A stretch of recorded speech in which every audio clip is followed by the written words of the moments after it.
When you've got something to say, remember, it's not about you.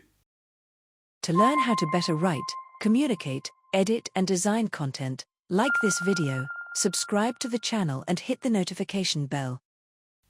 It's actually about your audience. It's not even about how well you tell your story. It's actually about how well others listen to it.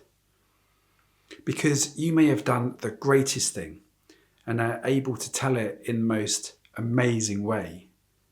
But if no one is there to listen to you, or other things prevent them from listening to you, your story will drift off into the ether, either being lost in the wind or left neglected in a drawer, or absorbed into the 150 gigabytes of data that are sent over the internet every second.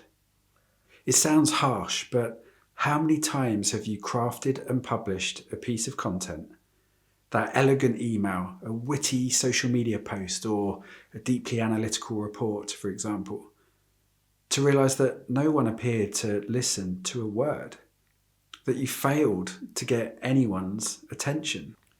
Each time that happens, it should remind you that communication is a two-way process.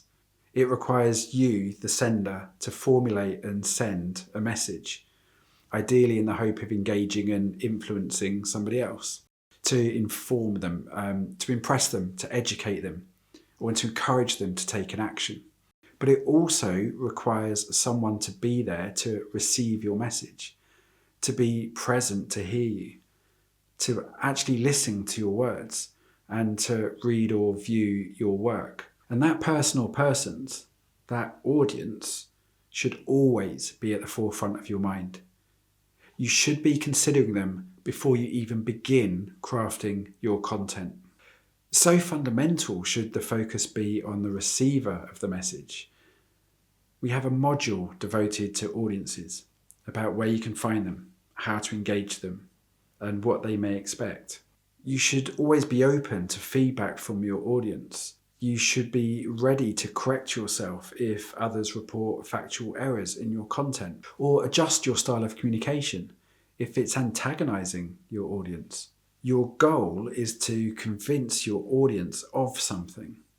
And that doesn't happen if they stop trusting you, because they believe what you're saying is wrong, or they want to argue with you.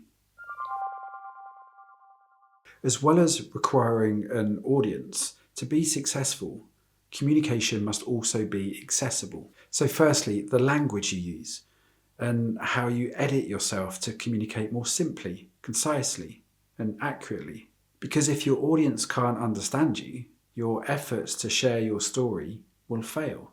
Even technical or legal documents or research papers must still be shaped and formulated in a way that makes them accessible to others. Later on, we'll talk through a lot about how to improve your content. For example, that covers 5 key ways you can edit your communications to make it shorter, clearer, and easier to understand.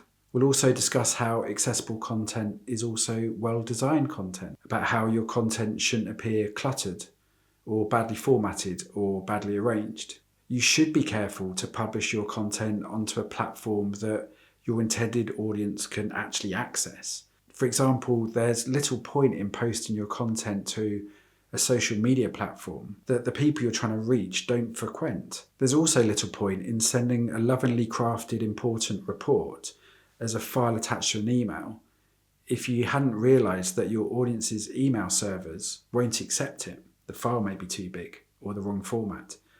Yet people do this surprisingly often. You can use editorial and design cues to signpost your reader or viewer which part of your content you would like them to next engage with. And if you use colours in your content, you should try to ensure that your blend of colours and how they contrast with each other meets accessibility guidelines. That can help ensure older people who may be less able to discriminate between poorly contrasting colours, or people less able to distinguish certain colours, can still discern your content and listen to what you have to say. We'll cover these points in depth in more than one section, including how to create engaging content and good design and why it matters.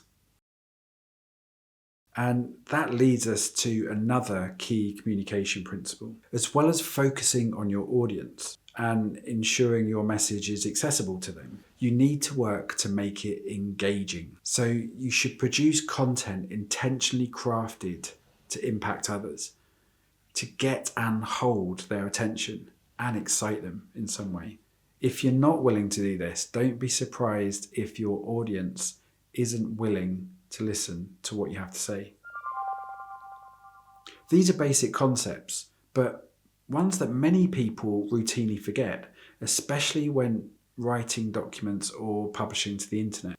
Many people fail to communicate simply and clearly, and it's rare to have a captive audience, and even rarer for them to be naturally captivated by you and your story without you working at it. All you have to do is like and subscribe to this channel to watch the full course of more than 90 videos for free, or visit Amazon to access the 450-page Factual Storytelling Handbook.